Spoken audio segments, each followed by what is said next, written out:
Believe in something, even if it means sacrificing everything. No, that's not Descartes. Those words were spoken by former NFL quarterback Colin Kaepernick in Nike's newest ad campaign. Nike got everybody talking by choosing Kaepernick to be its latest spokesperson. Some Americans weren't too pleased about his decision to kneel during the U.S. national anthem. So naturally, a bunch of them set to burning their Nike gear and posting videos online. This was the week when Nike figured out how to do political advertising, and I think it's actually really important. It's virtue as a long-term marketing strategy, and that sounds odd, but it's also going to be inevitable going forward, that this is the way companies are going to work. I'm Sarah Bosveld, senior writer for Chatelaine. I'm Donovan Bennett, host and staff writer at Sportsnet. I'm Stephen Marsh, random Toronto writer. Why can't Kaepernick have money and morals at the same time? Donald Trump wasn't a fan of the message, but sorry, Donald, that message wasn't for you. You're not the target audience. Ironically, I find this kind of encouraging because what Nike is the smart money. And the smart money has put its bet behind progressive politics and diversity. And that's actually encouraging. A big multinational corporation profiting off of this polarized political landscape? Not sure how I feel about that. So there are a few topics we're going to get into, but let's start with Colin Kaepernick. And let's start about your, I don't know if it's ambivalence, but you're just kind of unsure how you feel. Yeah, I think it's great that we're seeing Colin Kaepernick really stand up for his values and seeing a lot of support for him in that way. But to have a massive company that makes a lot of money, you know, really kind of profit at the end of the day from his image and his message and his storyline at a time when things are so politically tense, you know, I see why they're doing it. They see an opportunity there to make some good money from this politics. But I just think it's, I really hope that he's getting a lot out of it. And I think he is, but at the top, there's these like rich white guys who are making all the money off of this, polarized environment. And I'm not sure that that's a couple of things amazing. I would maybe gently challenge you on, though. Sure, go for it. And one of them is whether Nike actually will make money on this. Apparently, you know, their early online sales indications are that it's up. The share price early on had dropped. But I don't know, do you think this is going to be a money-making move for Nike? I think in the long run it will, and they're playing the long game, if you will, because they're not even worried about 30-year-olds. They're selling shoes to people who are going to be buying them for the next 30 years. And I love you. Couldn't disagree more. I love you too, Donovan. What is it? Because, Where's the love for me? Nike, well, I'll get there. Nike, when you agree with me, I'll love you. Nike is a big company. They made $36 billion last year. They don't need Colin Kaepernick. In fact, in this relationship, it's the opposite. Colin Kaepernick needs us because they're having this conversation happening on the national, which gives them both a platform. And would it be better if a smaller company that didn't make as much money endorsed Colin Kaepernick? Because Adidas and Puma were rumored to be interested if Colin's contract elapsed. And Nike said, well, it's not going to. And they funded him, even though he hasn't played a game. Made some really bold moves, I think. The interesting thing about $36 billion is you always want more. Like, it's never like you get to $36 billion, you're like, yeah, we got enough. Like, I mean, it's a long-term strategy here, right? Yeah. Like, what they're betting on is that this will pay dividends, not next week. The share price this week is irrelevant. A whole generation. Yeah, a whole generation. The average football player is 16, the average basketball player is 16. They know, because they've done their research, because they're the smart money, what the politics of those people are. They also know how invested young people are in politics. And so their play is for them, and it's brilliant. I mean, I'm pretty cynical. Like, to me, it is... What's interesting about this is that it's a fascinating moment in the history of advertising. Yeah, so let me remind you, though, that Coke thought the new Coke was going to actually sell, all right? And Target thought opening up stores across Canada was a good idea. Like, sometimes companies make mistakes, but you guys all seem to feel that Nike, from a business standpoint anyway, has made the right decision. Well, look at the campaign, right? It's Just Do It, and it's the 30th anniversary of it, and when you go back to the beginning of it, Just Do It was a rebellious campaign. It was Michael Jordan wearing shoes with colors that he wasn't supposed to wear on the court, and they were paying his fines. Fast forward 30 years, and they're no longer the small, rebellious company. They're the leader. So they're captivating that rebellious spirit with a new audience. The other thing, we've seen so many companies try to do this politics stuff and just fall right on their faces, like Pepsi with the Kendall Jenner ad, which is like the worst example ever. That's the one where she's in a crowd randomly holding signs that have no political content and then makes peace with a police officer through a Pepsi. You know, Nike is the opposite of that. Nike has actually figured out how to do this. And the fact that we live in such a politicized age, I mean, we're a pop culture panel here, we're talking about police brutality right away. Like that they've recognized what world they're living in, and they figured out how to manipulate it. So I definitely think it's a smart business decision. And I'm going to ask you a question in a second, Sarah, but the president, President Trump, has weighed in on this repeatedly, including a tweet this morning where he says, "What was Nike thinking?" You know, there are people who support President Trump. Absolutely. There are people who are burning their Nikes and distributing that on social media.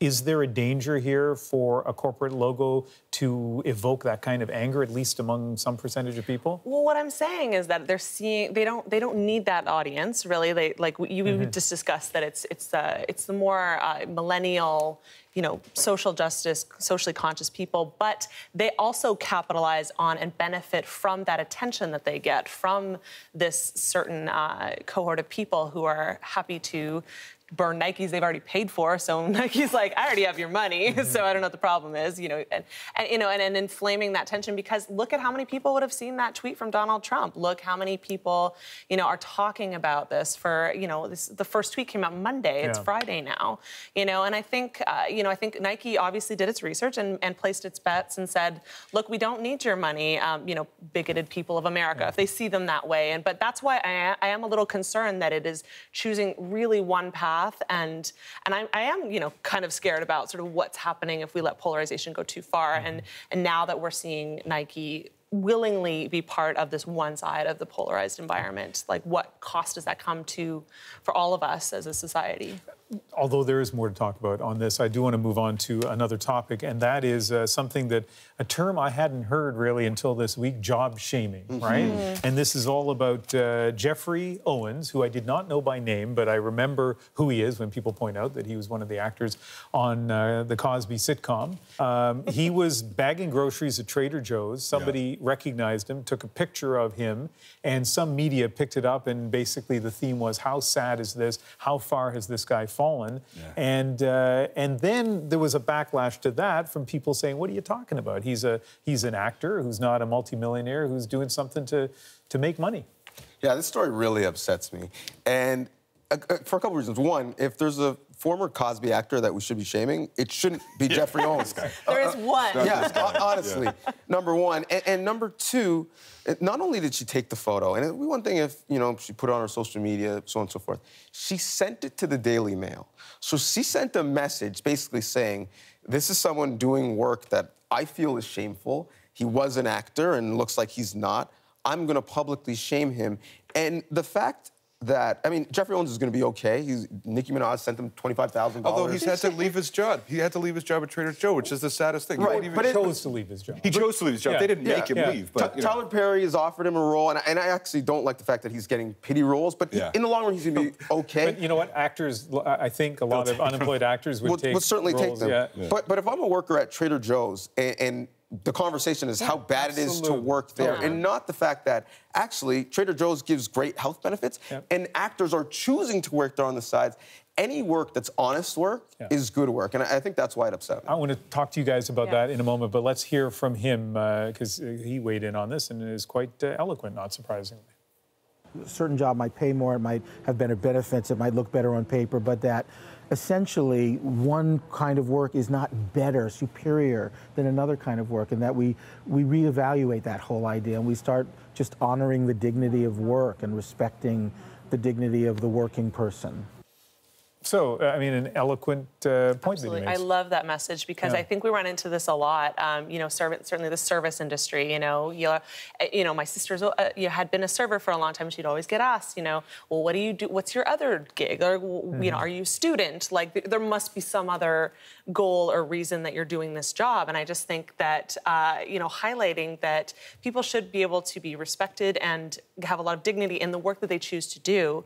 I think that's a really important message. But, you know, obviously there are larger things that we could say about the gig economy and, you know, the precariousness of work. But I think socially, if we do a better job of respecting people's lives, individual lives, and not treating them like public property, as I think he had been treated in this circumstance, because that's how also we see actors. If they're on TV, all of a sudden they're public property. I don't know if you ever have that experience walking down the street. Someone says, "Oh, you're on TV. Like, come here." But you know, I crave that. Yeah, there could be a difference there. But I really like his message, and I think it's important that he's taken this opportunity to share it. Totally. Working actors, like that's why they call them that. You know, if you're part of the creative professions, you know, I'm a novelist. Like, everyone who is in a creative profession is only temporarily not at Trader Joe's. Right? Like, it's only just like you've had a little bit of luck, so you're not at Trader Joe's right now.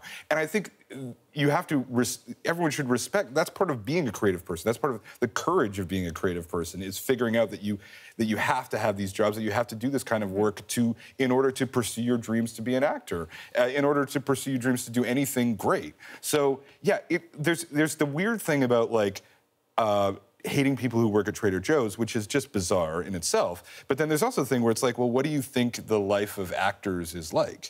We have maybe 30 seconds left for each of you to give us a recommendation of one thing we must watch, see, or do over the next week or so. And I'll start with you.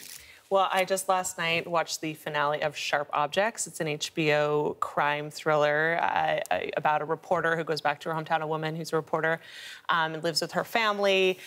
She's chasing the story of two teenage girls who've been murdered, and it is harrowing, and it has a lot to say about, you know, what women are capable of, turning that idea on its head. It's a screenplay based on a book by Gillian Flynn, who wrote Gone Girl, and who's always very good at sort of surprising us. And I can't get this finale out of my head. Wow. And I think you should all check it out. It's really good. Donovan? Well, maybe because I have the Kaepernick conversation in my head, I'll give you two based off of LeBron James. His show, The Shop, on HBO. It's a candid conversation with a bunch of his friends, celebrities, about pop culture, race, and he's doing a great job of using his platform to have important conversations like this. Also, his shoe, the LeBron 16, it's designed by women of color. He's partnered with the Health Fashion Row, a group that gives women of color an opportunity to start their fashion businesses. It's the first shoe of his kind, produced all by women. I think it's a great message. He says that women of color are, you know, among the strongest people on earth, and I think I agree. Nice. It's going to reveal how bad a person I am. We heard how good these guys are. As if that's only been revealed it's hard to follow now. that. The Predator. The Predator is what I'm looking forward to, the reboot of the 1980s aliens in Vietnam, basically, movie. Cannot wait. Press screening on Monday. It's Do you say that to be mischievous, or do you actually, I'm super excited by it. Are, like, for sure. Okay. I mean, I'm excited about it the way, like, a big bowl of Cheetos at home. Would be excited. It's exciting to me. Okay. You know, like, that is a great idea. Yeah, I'm going to go for some. The perfect place to end. Thanks to all of you. Thank you. Thank you for having us.